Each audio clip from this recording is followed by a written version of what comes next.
오늘은 2024년 1월 10일 정부의 부동산 정책 내용 중에서 이 정책이 임대사업자에게 미친 영향에 대해 살펴보았습니다. 정부 정책과 임대사업용 부동산 운영 방안에 대해서 알고 싶은 분들은 오늘 내용을 끝까지 살펴보시길 바랍니다. 안녕하세요. 월세고스TV의 최영수입니다. 네, 오늘 알려주실 내용은 무엇인가요?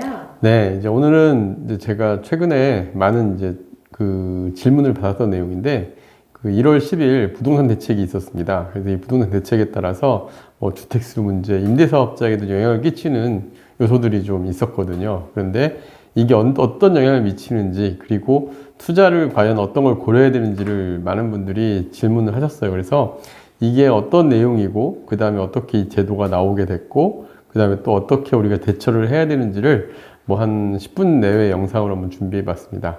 일단 이번에 2024년 1월 10일 날 사실은 주택공급 확대 및 건설경기 보완 방안이라는 이름으로 해서 정책이 나왔었죠. 되게 다양한 이슈들이 있었어요. 재건축 재개발을 빠르게 하기 위해서 하는 여러 가지 제도들, 그 다음에 신도시 등 공공주택이 좀 지연이 되니까 주택 공급을 좀 원활하게 하겠다. 그리고 최근에 PF 사태라든가 이런 부동산 경기들이 안 좋으니까 이거를 갖다가 좀 경기를 좀 살릴 수 있는 그런 방안들에 대해서 다양한 부처에서 이렇게 내놨는데, 근데 사실 이 내용을 자세히 보면 여기에서도 특히 그 중에서도 다양한 유형의 주택 공급 확대 측면에서 봤을 때는 주택 임대사업자 제도를 향해 수요 진작을 위한 방법 중에 하나가 등록 임대사업자들에게 혜택을 좀 늘려주는, 그리고 또 신규 주택을 매입하시는 분들에게 세제 지원을 해주는 이러한 대책들이 좀 담겨 있었습니다. 그래서 임대사업자들에게 영향이 미치는 저희 월세고스TV 취지에 맞게 재건축 개발 이런 내용 빼고 실제 임대사업자들에게 어떻게 영향을 미치는지를 하나 살펴보도록 하겠습니다. 자, 일단 다른 내용 다 차지하고 제일 컸던 거는 소형주택 활용도 제고를 위한 방안 중에 먼저 소형 신축주택입니다. 기존 걸 매입하는 경우는 아니고 신규 분양하는 주택을 매입을 할 때 취득세, 양도, 종부 산정, 주택수 제외되는 내용이 있습니다. 근데 이 제도를 좀 자세히 살펴봐야 되는 게, 여기에 깨알 같은 글씨로 나와 있는 것들 중에 중요한 내용이 2024년 1월부터 2025년 12월 사이에 준공된 전용 60제곱미터 이하의 수도권 6억 원 이하, 지방 3억 원 이하의 다가구 주택, 공동주택, 도시공원 주거용 오피스텔에 대해서 2025년 12월까지 최초 구입한 경우에 한해서만 혜택을 주는 내용이 있습니다. 근데 여기는 아파트가 제외돼 있어요. 아파트 제외됐다는 자세히 보셔야 돼요. 그래서 사실상 이 규정을 초기에 대상이 되는 주택이 몇 개나 있을까 고민을 많이 해봤는데, 일단 2026년 12월 이내에 준공이 되는 아파트 제외한 신규 주택이 적용되다 보니까 실제 대상 주택이 많지 않아요. 지금 신규 분양하는 것도 좀 2026년 12월까지 준공하기가 어려울 것 같고, 그러면 기존에 분양했던 오피스텔이나 다가구 주택, 도시형 생활주택 이런 게 해당이 되는데 주로 오피스텔이 제일 많겠죠.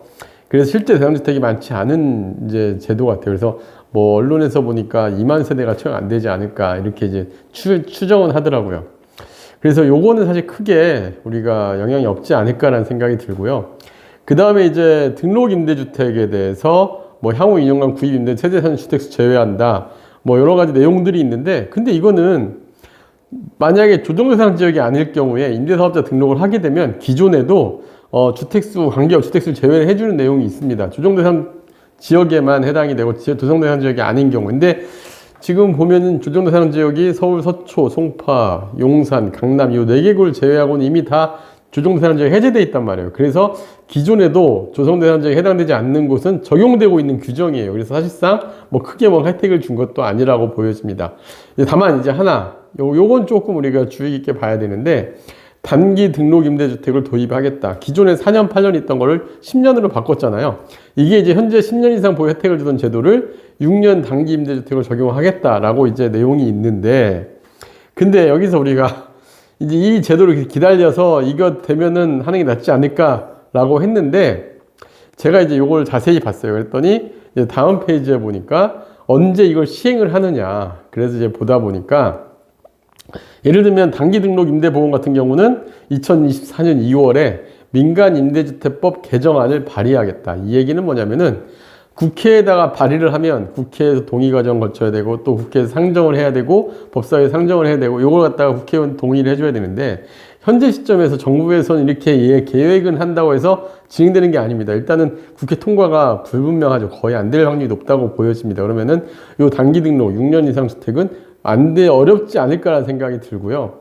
그 다음에 뭐 각 그 제도들 뭐 아까 얘기한 대로 뭐 신규 주택에 한해서 뭐 취득세를 감면 이런 것도 보면은 시행령 개정 예정이다 뭐 개정 예정이다 하는데 일단 아직 계획입니다. 여러분들 착각하시면 안 돼요. 이게 확정이 아니라 계획이라는 것만 알고 계셔야 돼요. 이게 작년에도 동일한 내용이 있었어요. 작년에 어떤 내용이 있었냐면 23년 경제정책 방향으로 2022년 12월 21일 날 발표한 내용 중에 뭐 등록임대 복원한다. 올해 있는 내용만큼 더 강력한 특히 아파트 85제곱미터 이하 아파트도 등록임대가 가능하겠다는 계획까지 있었는데 요것 때문에 저희 채널에 이렇게 질문도 하시고 했던 분도 계셨어요. 그래서 아파트도 주택임대 사업자 등록 가능하지 않냐 문의를 제가 정말 많이 받았는데 그래서 요것 때문에 제가 그 국토교통부에도 질의하고 했던 것정이 있었는데 이것도 일단 이거는 국회동의 사안은 아니었지만 국회동의 미비했던 것도 있었고 긍정 여론이 없다 보니까 정부에서 자기가 계획했던 것도 폐기했던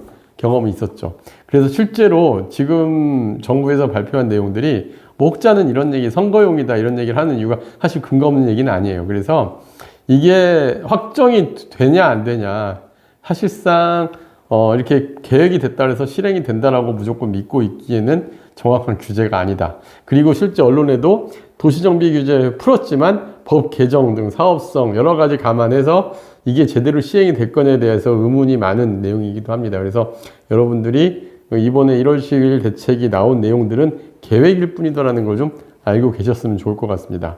그래서 제가 이제 요 내용들을 하나씩 점검을 해보다 보니까 결론은 주택임대사업자 제도는 이번에 정책 내용이 중요한 게 아니라 현재 제도 하에서 주택임대사업자들 어떻게 혜택이 있고 장점이 뭐고 단점이 뭔지를 정확히 아는 게 더 중요하지 않을까 그런 생각이 듭니다.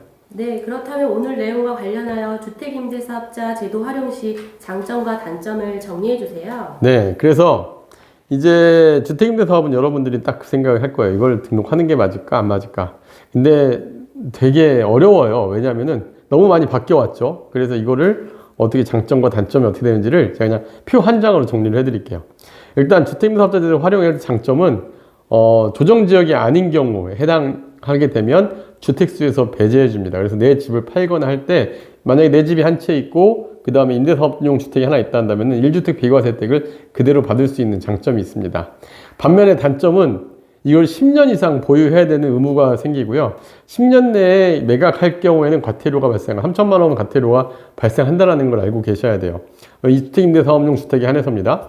그런데 뭐 이럴 경우에도 피해갈 수 있는 방법은 있어요. 포괄양수도, 임대사업을 포괄양수도하는 방식으로 하면 가능은 하지만 어쨌든 10년 이상 의무 보유를 해야 된다는 단점이 있고요. 두 번째 장점은 이게 이제 사실은 되게 큰 장점이에요. 이제 그 종합부동산 합산 배제가 되는데 이건 여러 번 제가 말씀을 드렸던 건데 이 임대사업용 주택이 갖고 있다 그래서 2주택이 되는 게 아니라 임대사업자 등록을 하게 되면 주택수에 포함이 안 되니까 기존의 1주택과 같은 종합부동산세가 적용이 됩니다. 그래서 종합부동산 합산 배제되는 장점이 있는데 반면에 단점은 앞에서 이제 양도소득세, 주택수 합산 배제를 해줬던 양도소득세 부과를 할 때 주택임대사업자 같은 경우에는 1회 내가 비과세 한 번만 받고 그 다음에는 비과세 적용 못 받는다라는 단점도 있다는 거 여러분들이 알고 계셔야 됩니다. 그 다음에 세 번째 장점은 소득세를 절세할 수 있는 장점이 굉장히 커요. 사실 저는 뭐 금융상품이나 여러 가지 비과세 상품, 뭐 세제 혜택 상품들을 많이 받지만 가장 그 소득 측면에서 임대소득이 발생했을 때 소득세 절세 상품으로 가장 좋은 건 주택임대사업이라고 생각해요. 왜냐하면 경비율이 60% 적용되고요. 또 그 다음에 분리과세 14%에 해당이 되기 때문에 실질적으로 금융상품보다 훨씬 더 절세 상품이 크다. 이렇게 보면 될 거고 반면 단점은 1년에 5% 이상 임대료를 인상할 수 없다. 인상할 경우 과태료 부과 대상인다는 것도 알고 계셔야 될 것 같습니다. 그 다음에 또 하나의 장점은 신규주택을 갖다가 이제 매입해서 주택임대사업자 등록할 때 취득세 감면도 있고 주택임대사업자 등록하게 되면 재산세 감면도 있는데 반면에 단점은 임대사업을 유지를 해야 되고요. 그 임대사업용 주택에 내가 절대 자가로 거주할 수가 없습니다. 그래서 임대보증 의무도 있고 이런 장단점을 정확하게 알고 투자하는 게 제일 중요할 것 같습니다. 네, 다음 영상도 기대하겠습니다. 네, 감사합니다.